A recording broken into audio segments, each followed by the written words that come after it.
Ladies and gentlemen, late arrival and surprise guest, we have joining us on stage, Terry Curtis. Now,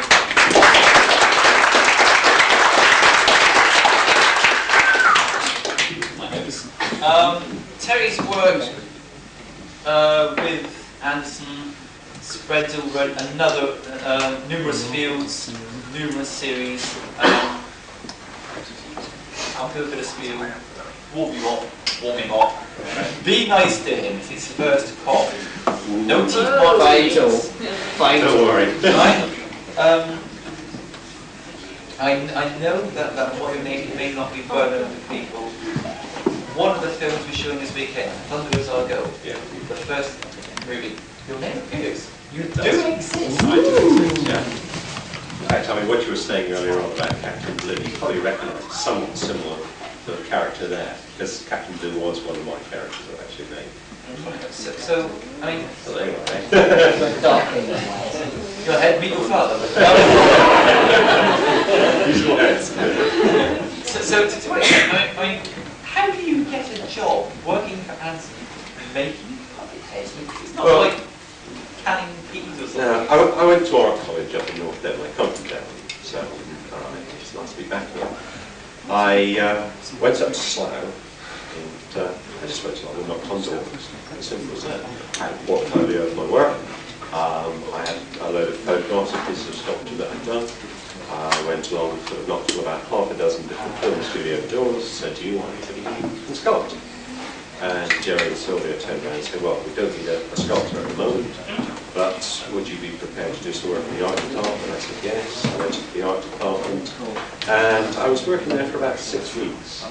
And one of the sculptors, I think his name was Royalties or something, he actually left and he invited me in to do some of the sculpting. And by that time, Thunderbirds had been made in the pilot form and about 2 episodes. So I joined it on that 3rd episode, actually, sculpting puppet. I never got many credits for it. That was always a sore point between Sylvia and I. She said, no, sorry, it cost too much to me. But no, I worked virtually through the whole series of Thunderbirds on the first 2 or 3. After that, I went on Captain Scarlet, Joe 19, Stanley Unwin, and then moved on to other things, so to speak. Some of those are connected with Century 21. There was a company called Century 21 Super Film Bros.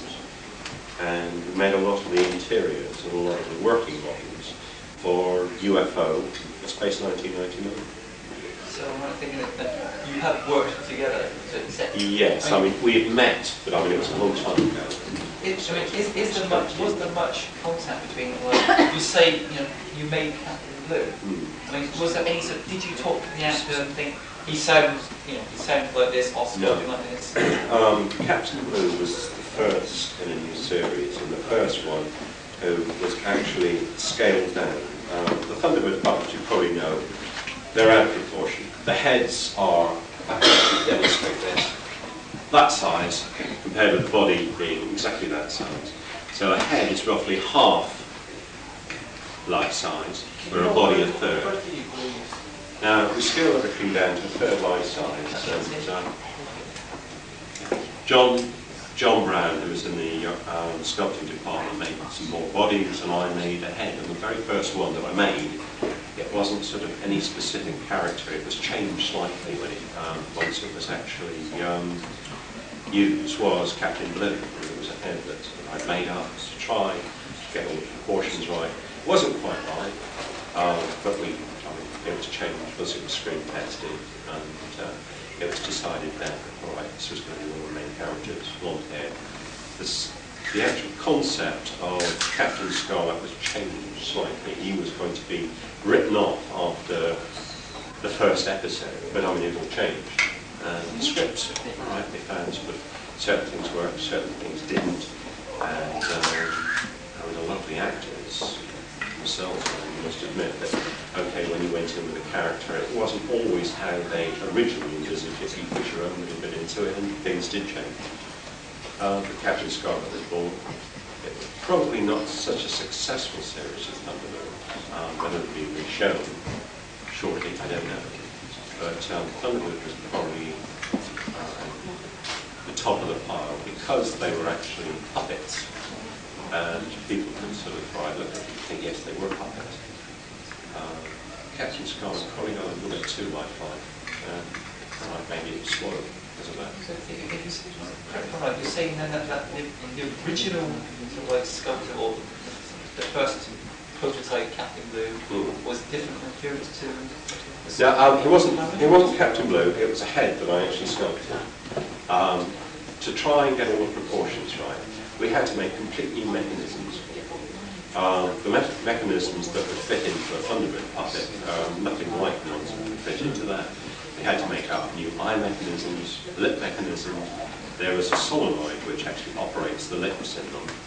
And that is about that size in the Captain Scarlet puppet. We had to make something up that instead of fitting inside the head, we actually fit it inside the body. It's even bigger, but it fits inside the body. We had to just change everything, the whole concept of thing. And to actually get all the proportions right and to blow it up on a screen, I mean, the screen is not that big. Well, in fact, we had a viewing theatre there. The screen was, well, as big as this wall, practically. And once you saw it blown up, the first time you thought, oh, that was awful. But we worked on the things, and it was a tried and tested method of doing things. The Captain Scarlet, or rather the Thunderbird one, but Captain Scarlet wasn't. And like I say, it's one of the first characters that I made. It wasn't anyone specific. It was just changed. It was youthful, 25, sort of mid-20s, early 30s. Getting to be sort of very authoritative, and ended up with an American accent. I was just saying, I mean, you must have had thought, well, you know, as you're sculpting a piece of wood theoretically or clay or whatever it is. It was plasticine. Plasticine. I mean, are you there thinking he's Cockney? No, you know, all bit too much on the nose, he's Jewish. No, not. Yeah, I mean, I used to use a lot of my own features actually, and just because you spend a lot of time working on them, they're only tiny, and you use a mirror for a lot of it, because I mean, you know yourself, if you look at something, look at anybody's face, and one side is different than the other. You try sculpting something that is that big, that it's going to be blown up to that big. I mean, the proportions go way up, and this is why when it was screen tested, sometimes they look quite horrific. But we used to use a mirror, and it was just getting the proportions right. That was my sole intent for the very first puppet that we made. And like I say, try and get the mechanisms made that would fit in them. And yeah, it was more of a technical exercise than anything else. And the puppet, right, once it was made, once it was blown, it wasn't quite right. A few things were changed on it. It wasn't remodeled, but just minor alterations. So how long is it? Man-hours? What does that represent to you as man-hours? Time? The actual head, I should say, talking probably 6 weeks. And is this all heads? You know, a character that we've seen, crowd scene in the background gone? Or? Each main character would have 6 different heads. Well, they weren't all different. There would be one that would be smiling, one that would be frowning, one that the eyes open and closed on, and 3 that were just standard phases. Those would be strong puppets, other than probably one that would be used, like say, sort of close-ups of the standard, normal face. Once you made the puppet, it would take probably a week to sculpt it, to get everything right. Then you had to make a mould of it. Then you had to make wigs for it and everything. Because the thing about that one, you notice the hair is in little tiny knots. And that was something that I had to actually set the hair on rollers first and cut each of the piece. I mean, it was a long, laborious process. And, I mean, I was glad in the way that I didn't have to repeat it, but it was just the kind of character that was called for a new series that never ever came about because Gerry sort of went into doing live action films. How much sort of, all the puppets very much were made and then redundant? Or was the reuse? Oh, no, they were reused. They were reused in crowd scenes, or I could give a different character a wig.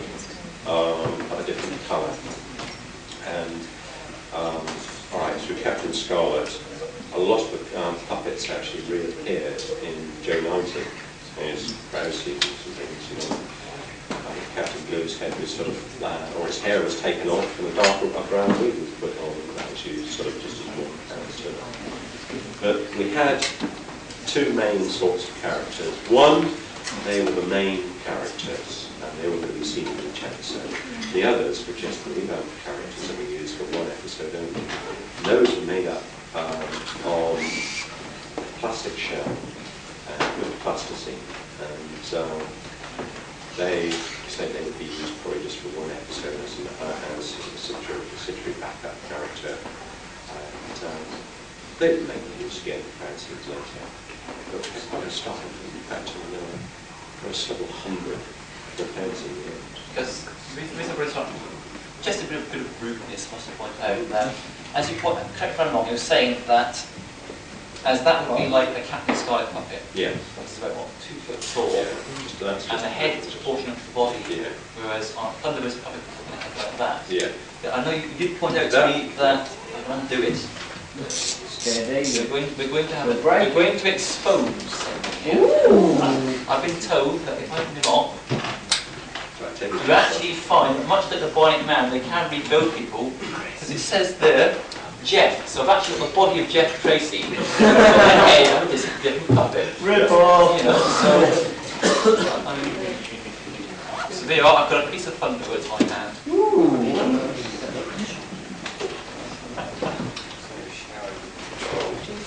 So I've fondled a Thunderbird's puppet.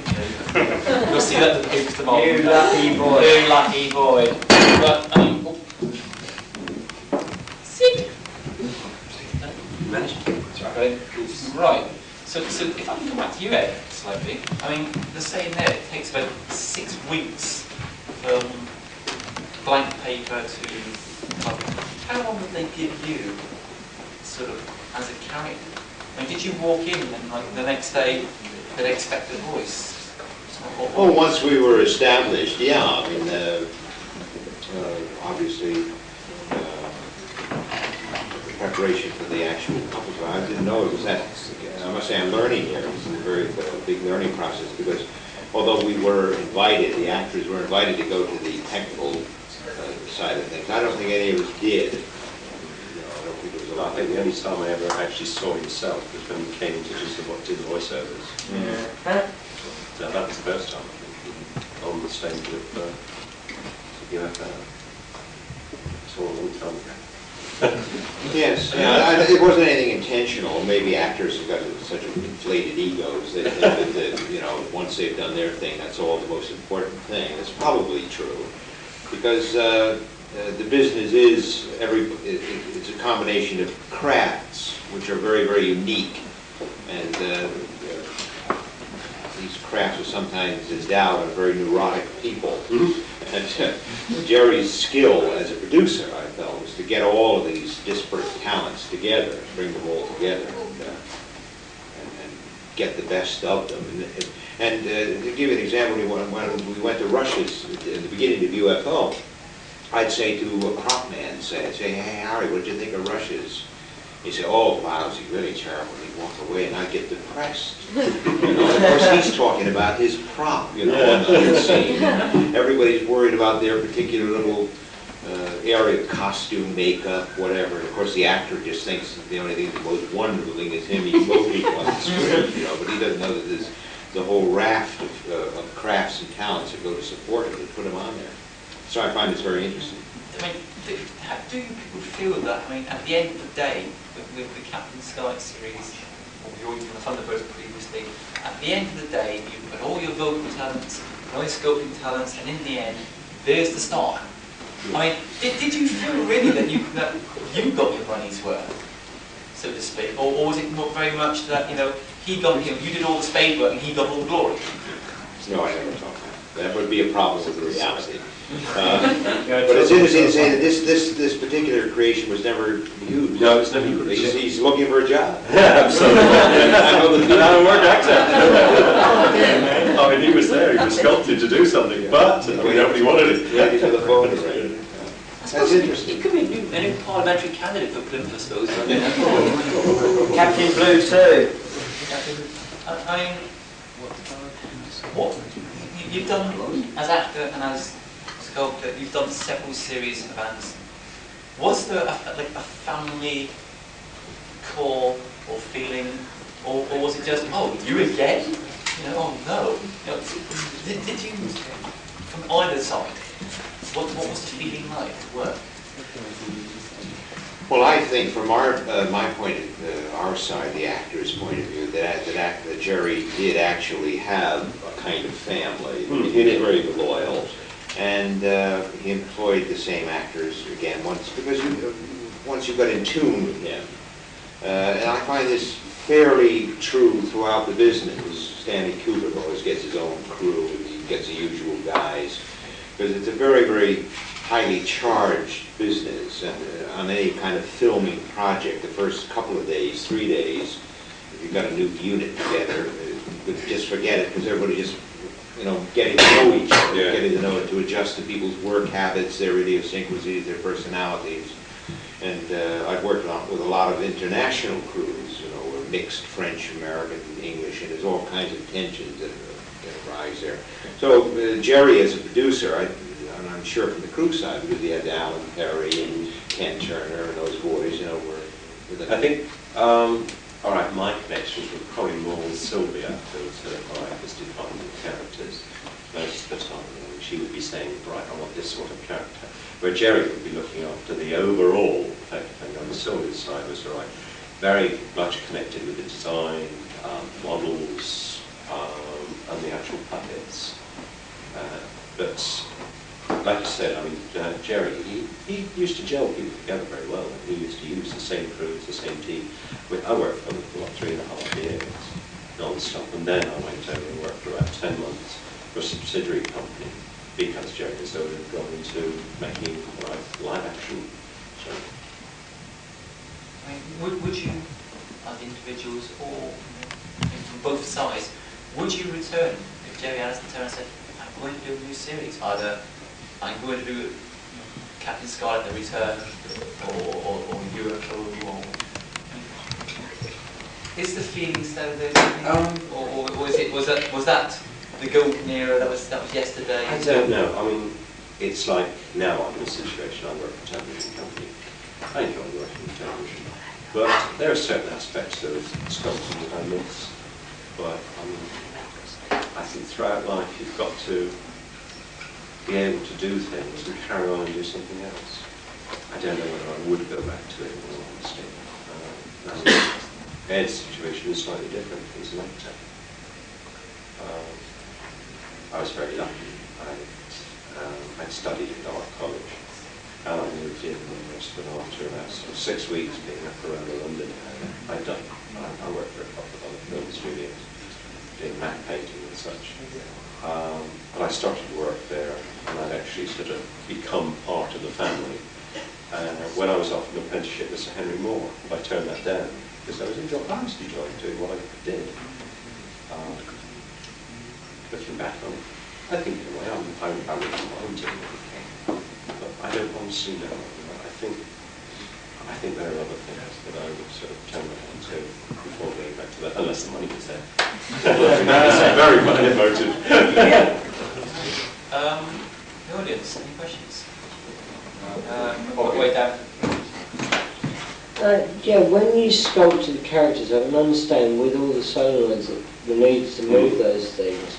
Fine, you've got the heads that size. Why didn't you not scale the rest of the body to fit the heads, rather than making the heads look outsized to start with? Well, no, the heads, when it was Thunderbirds, all right, they were outside, but I mean, they had certain mediums to work with.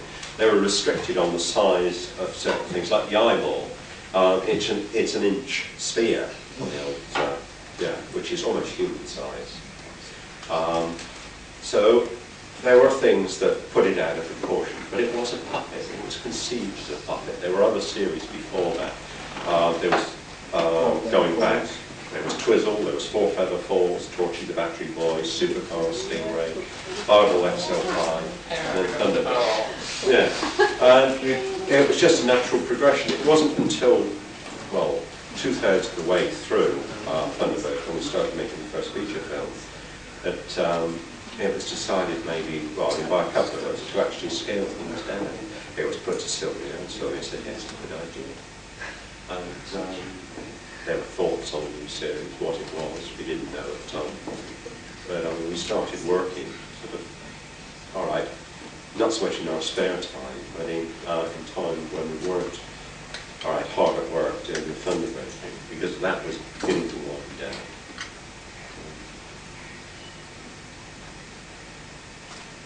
But I don't know. It did probably lose something, I think, by putting it into proportion, because it made it too huge. Yes, I've heard that. I've heard that. Gerry said that once. Yes. It was a strange phenomenon. The closer it got to reality, the more appreciative, but it had a diminishing effect. Yeah, it did. It was strange. All the features were there, and the detail was there. I mean, the detail involved and the work involved was far more on doing head that size than all those ones. Yeah, sure. Well, it's a two-part question. It's a little bit weird and a little bit to you, Terry. Captain Scarlet is said to be excessively violent in parts of it. Puppets are seen to be fried alive with electricity, lamp tools to strangle a person's neck. Did you actually have problems preparing them after some of the activities? And does he actually feel Captain Scarlet was excessively violent? The answer to that is yes, and I mean, especially with the heads that were made out of plasticine. Those were often damaged. That is fiberglass, it's fairly hard. All right, that one's bounced around the floor a few times, it's got a few cracks in it, but nothing that you can't repair. It all took time. The only problem arose would be probably if you were halfway through an episode and they were halfway through a day's shoot and something got damaged, then you'd have to get to and work on it, and sometimes you ended up working all the way through the night, the following morning, because it is quite a long, lengthy process to repair them, even in the plasticine. And we used to get the rushes, we used to get pictures of them. We always used to take pictures of them after they were made, and we'd have a set of characters' heads for a profile or not, just in case they did get damaged, especially, like I said, the plasticine. The other ones weren't quite so bad. Yeah, they got blown up and things, but there was always another character, especially the main characters. Yes, Scarlet was indestructible. Nothing ever happened to her. No. But no, I know that there's a supplementary question there. I don't think that Scarlet was particularly violent. No, I think that my kids were frightened more by the voice of Captain Black. That voice, you know. But the violence, I don't think so. I mean, gosh, you look at Tom and Jerry. Absolutely. I was going to say exactly the same. Tom and Jerry tried to be banged. Well, I could see, for example, they had a problem in a few episodes of UFO. This one here, where they're always nervous about people injecting themselves, you know. Maybe they're quite right about that. And there was one episode that had the hallucinatory thing, you know, which they put out very late. Apart from that, I would have said that gosh, if you look at these Schwarzenegger films today, it's mild, like What about for its time? Well, for its time, no. I didn't think they were even at that time. Because according to a sort of friend acquaintance who's a heavy fantasy member, she maintains Captain Scarlet is actually banned for about 10, 15 years due to the violence. Banned where? According to various network companies. I see, yeah. But it wasn't shown due to the simulated violence. That's news to them. Yeah, I must admit, I haven't heard anything like that, but I wonder how much truth there was to it. no, I mean, there was a certain amount of violence, but like I said, no more than in a Tom and Jerry cartoon where you see a mouse go slap and then he's that big and Yeah. Tom and Jerry came in for it too. yeah. No one's safe. No one's safe. Oh, any more questions? At the back. At the back. Sharon. Gary's not going to Gary. All right, go on, you can carry any more than that. Terry, did you feel it was a little sad working on the Secret Service, where things were starting to go towards live action? Yes, because at that time, all right, there was another director who had come up with the script, and that was sort of the result of it. And yeah, we knew that things were beginning to run down. But I mean, there was another job. And all right, life goes on. So yeah, there was one era coming to an end, but something else was happening. And that something else was UFO at the time. There was a lot of enthusiasm with regard to sort of, not so much crews that were making that, but I mean, a few of them were still taken on to do certain jobs. And, so it was, the film industry always has been, and always will be, rather fickle. I mean, it moves on from one thing to another. I mean, it never continues. I mean, all right, you get Crossroads, but that never continued forever either. Gary? You and the people who built all the models, you obviously spent a hell of a lot of time intricately doing all the detail. Then when the special effects crew came along and blew their models apart, did you get a little upset about all the effort? Well, not so much upset, because essentially when you knew the thing was going to get blown up anyway. So it was a means to an end. I mean, it's a bit like somebody taking a car out, a stunt driver, and crashing the thing. You know that sort of, all right, it's part of the job. So, right, the character was written off, but I mean, it wouldn't be sort of crushed, but it would be just put in the back of the cupboard. I think sort of I felt more then than if something had happened to it. It was part of the plot. I tell you, the actors were very concerned about their puppets, because as soon as we got the scripts, we looked through and thought, we're going to kill each. We got killed in this episode. Maybe another one, you know. Can I ask you, really? The 60s is back in a big way. I mean, with the exception of certain well-known songs that have been in the charts forever at #1, every other song seems to be a 60s re-release or a cover version. So a lot of 60s imagery used in advertising and that. And so you've got cover series.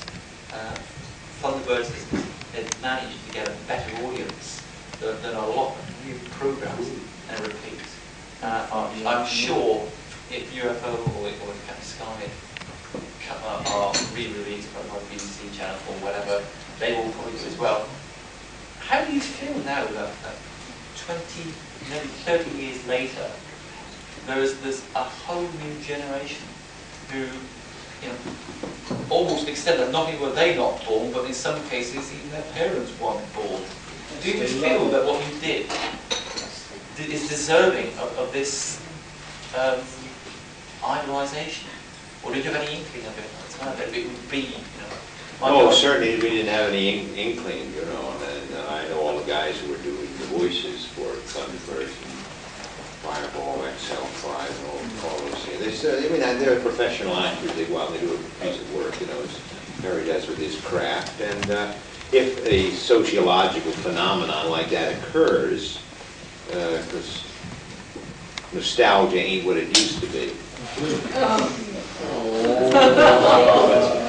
If these things come up, I mean, there's no explaining that. I mean, there's really no, and your realization. I mean, you certainly didn't expect it. I never forget that Terry Wogan was interviewing James Cagney, who was just about alive. He was quite an old man. And he kept on saying, but you must have known when you were making White Heat that was, you know, it was a great, he said, no, it was a job. You know, it was a job of work. It was. I mean, with Thunderbirds, actually, though, I suppose it has something that it is timeless with those characters. Sort of, all right, they're sort of vagabonds, but they're puppets. But they were brought sort of a certain light to the screen. Like the Muppets, I mean, again, there's something else that's really else. And now at TSW over the past couple of years, been involved in a series with the Hensons called Mother Goose. And again, sort of, all right, they're puppets. There were no people in them that could aim. And, I mean, all right, you probably look at yourself and think, oh, yeah, I wish younger than anybody. But they stay the same.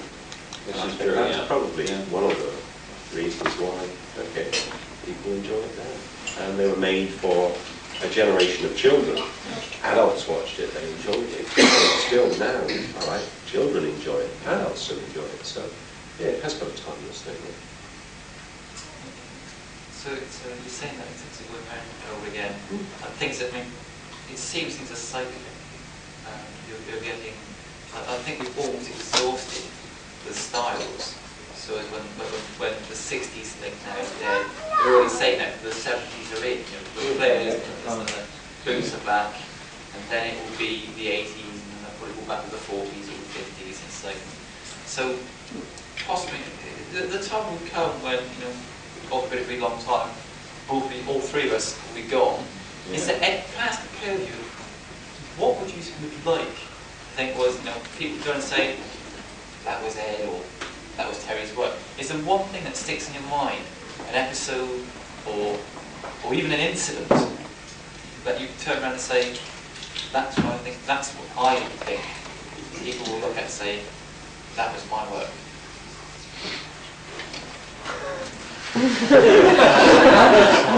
No, I think that incident or that job is in my future somewhere.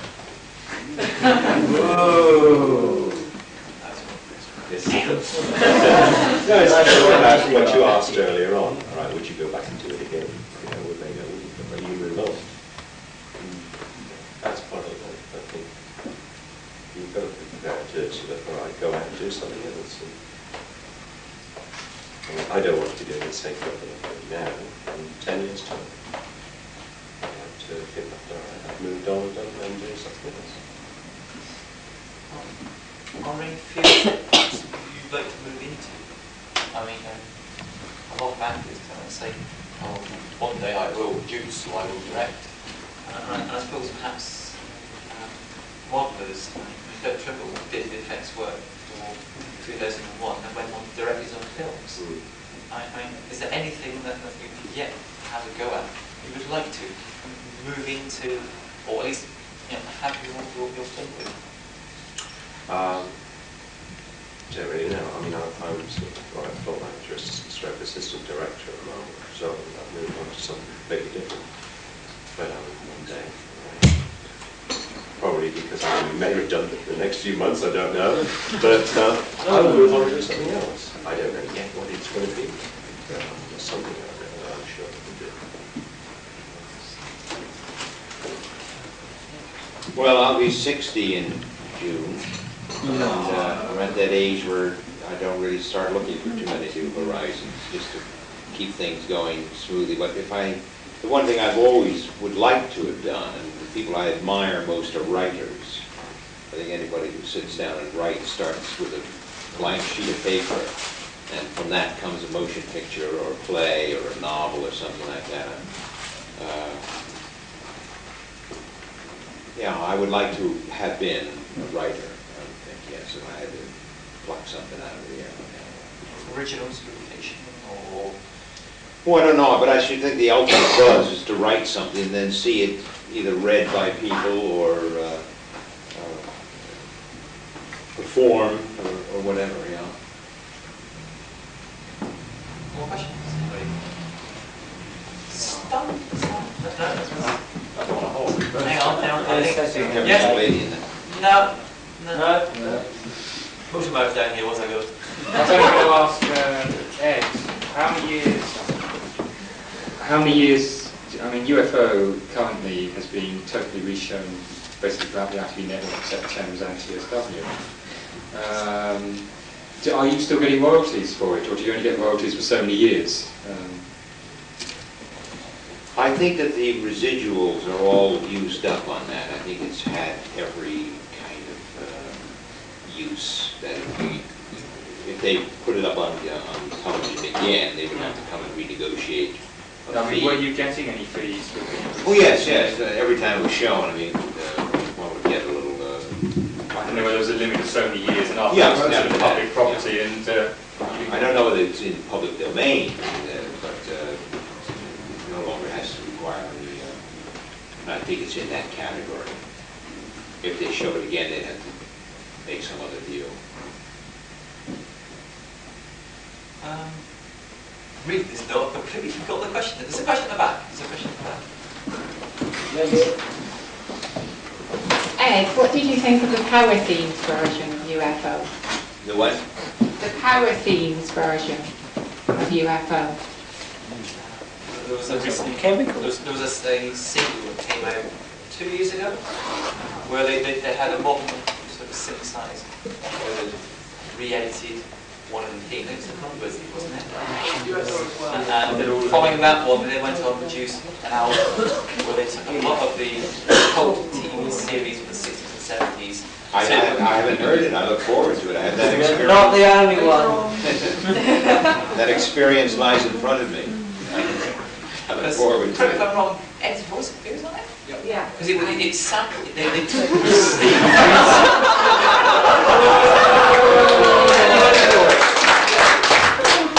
What have you done now, Sharon?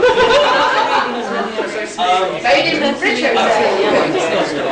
I think we have got a copy, yes. There is a copy. You will hear it at some point of the weekend. Okay.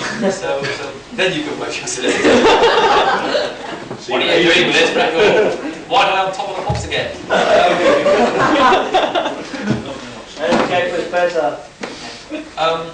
Maybe to Ed, how would you feel if they wrote, the continuing adventures of Captain Sky or UFO, or they remade it and got new people in? I mean, would you feel that he's doing it wrong? I didn't wink as often, was it? Would you feel saddened at it, or would it just be, well, that's life? What if they made another? If they would have gone to the further adventures of, with the same characters but a new cast, would you feel sort of? I know that when they remade Flash Gordon as a film in 1980, horrendous, Buster Crabbe was extremely keen to be involved in some way. I think the original plan was he would play Flash Gordon's father. He also, because of his connection with Buck Rogers, when the TV series was remade in the 80s, he had a guest role because it was kind of like, it had been his series when he was younger. Yeah. Would you return to the series, or would you read a novel and read how some writer has taken you and projected you? Well, if they made another series of UFO without me, I'd chain myself to the studio door. But no, I mean that would be show business. If they made a new series with a new cast, I'd say time moves on. Of course, they're doing that now with Star Trek. Yeah, Star Trek. I mean that's just comes with it's just something you have to do. Time is against us. More or less. We have more questions from the back. Question to both of the guests. What's your favourite episode and why?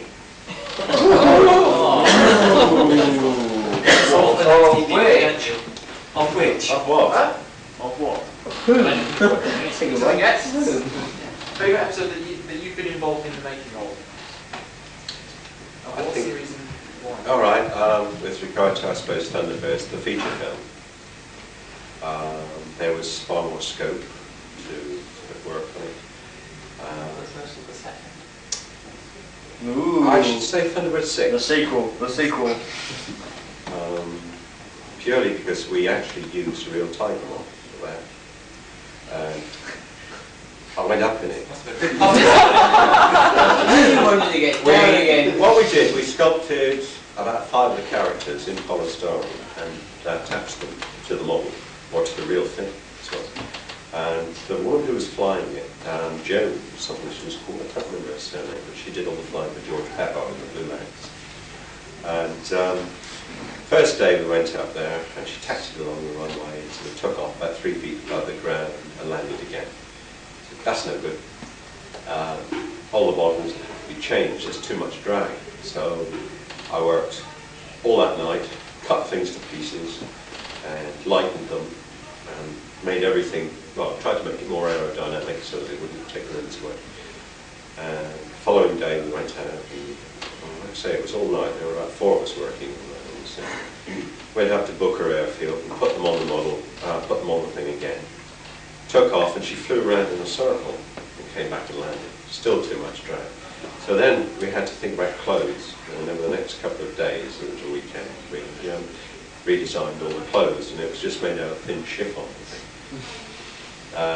Monday came, went up, we put them on the plane, and she took off. She went up, that was fine. Higher, higher. And you sit in the front of it, the pilot sits in the back. And all of a sudden, she went into a dive and did a loop-the-loop. I hadn't expected any of that. And then she turned it on its side. And I think I must have been a sort of pale shade of black. I've been to the loo before, thank goodness. But, yeah, I remember that. But, all right, you can imagine what. That was probably one of my favourites.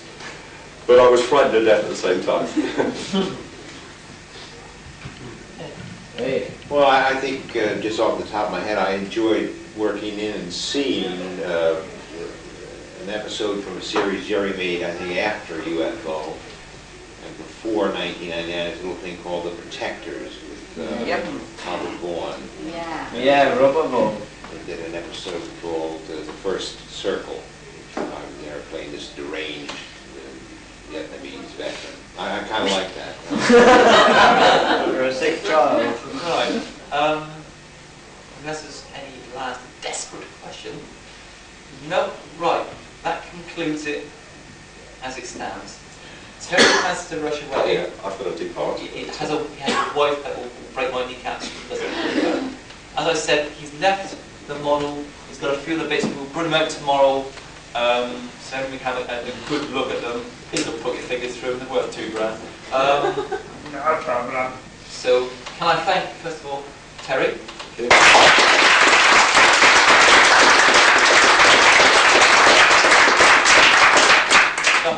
Bishop.